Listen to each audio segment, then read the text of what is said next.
Sharron Church, Jerry Wall.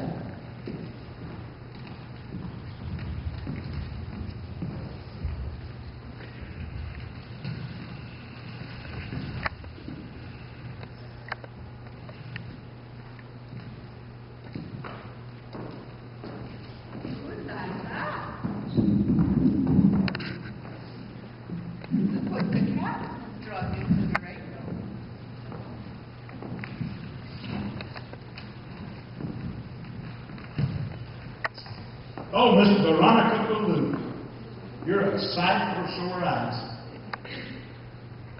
Oh, Jerry, it's so sweet to see you again. I see you have a new boat. Oh, no, Jerry, you are my only boat. No, I mean, you have a red boat. Oh, that red boat. Yes, and Captain Perfume too. You like it? Oh, yes, Miss Veronica. Miss Veronica, before we go have our Lindy Voss at the big door. Jerry, that is rendezvous in the Baroque. How many times do I have to tell you? Oh, yes, that one. Well, you want the story of how I may not be famous, but I am certainly notorious? All right, I will tell you the story. You see, I came over from France on the big boat. It was a very big boat. Granted, it was the bottom of the boat, but I came, nonetheless. And I met my dear husband, Tommy Baloo. Oh, my Tommy, we fell in love instantly.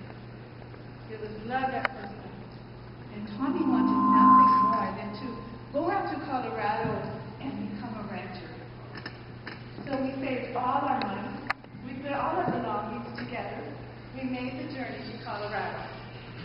We bought the land, the horses, the cattle. I had a beautiful home, Jerry. It was the beautiful ranch. I was the queen of the ranch. Well, one day, my dear husband, Tommy, he expired. So, and being a woman and a spoken woman at that, the bank did not see that I had any rights. No rights to the house, no rights to the cattle, no rights to the horses, nothing. The bank made me leave with just the clothes on my back. I was out on the street. You see, I was thrust into this position. I didn't want to, but I had to become the lady of the night. No longer was I the lady of the ranch, but the lady of the night. So I worked very, very hard. And one day, I just needed a rest. And my friend from San Francisco, she said, "Come on out, Veronica, and see me, and you can have a sabbatical." So I made the long journey out to San Francisco, and I rested, and the cool breeze on my face felt so good. And the moderate temperatures of San Francisco were wonderful. Well, one day my friend said, "Miss Veronica, why don't you return to work? Just a little bit." And I said, "So, yes, that is a very good idea." So she set me up with some gentleman callers. And he was very, very nice to me. Well, one day, I was working very, very hard. And the gentleman caller was there. And I started to feel something. An experience like I had never felt before. Oh, Jerry, it was a strong experience. It was strange. It was so scary. Oh, all I could do was reach behind me to the bars of the bed and scream. I screamed and I screamed. The earth is moving. The earth is moving. Oh, Jerry, do you know what happened to me? Tell me, Miss Veronica. Oh, Jerry, I had just experienced a great San Francisco earthquake.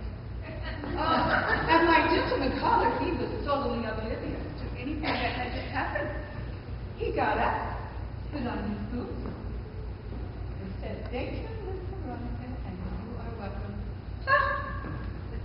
Well, I was so scared. I wanted nothing to do but to return back to Durango as quickly as I could. So I got on the train, I traveled back, and while I was traveling, I had a long time to think, and I said, what if I was to have an earth-moving experience with every one of my children couples? Because the other one had a really big tip. So, when I got back to Durango, I did my little pledge work, and with each and every gentleman that saw me, I earth-moving experience. Well, it worked. It worked fine. And my tips growing bigger and bigger and bigger. Oh, it was wonderful. So,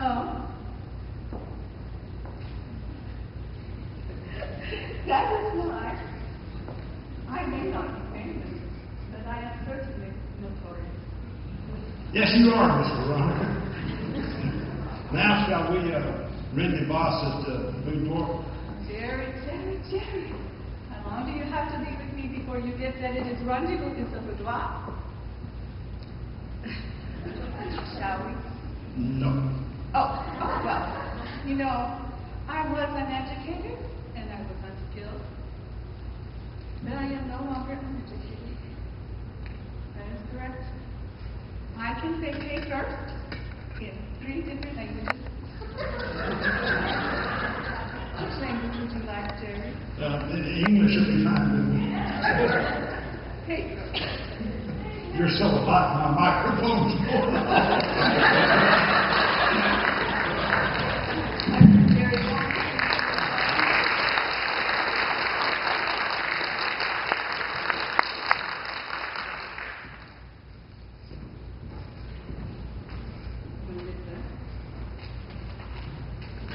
Just want to let you know that the Shady Ladies came in every race, size, and shape. The most desired and the highest paid of all the races were the French gals, generally because of their French silk stockings and their French perfume. However, it was known far and wide that the women with auburn hair, do we have any auburn hair women? Oh, I see one. Oh, just one. Well, you guys were the most amorous. How about redhead women?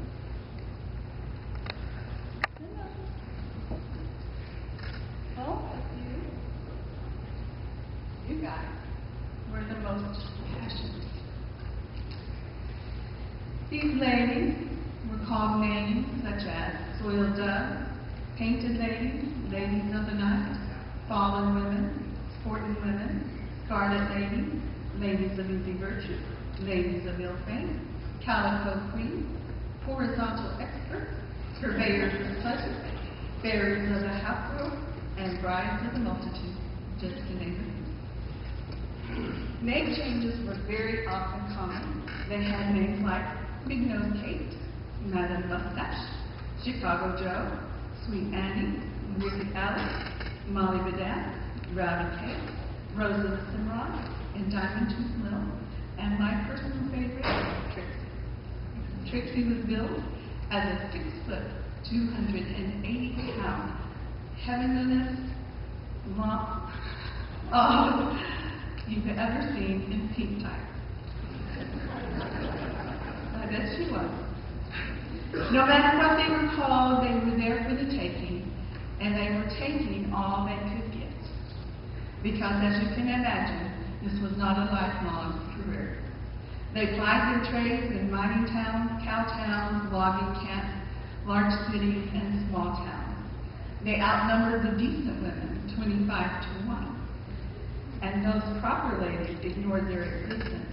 But realistically, they admitted the necessity to distract the attentions of men from pursuing their daughters and relieving them of their obligation. At the time, Victorian prudence had long taught these decent women that the act was solely for the purpose of bearing children. She was taught that she should not respond in any way to her husband, and that she should only indulge him from time to time, but best to be avoided whenever possible.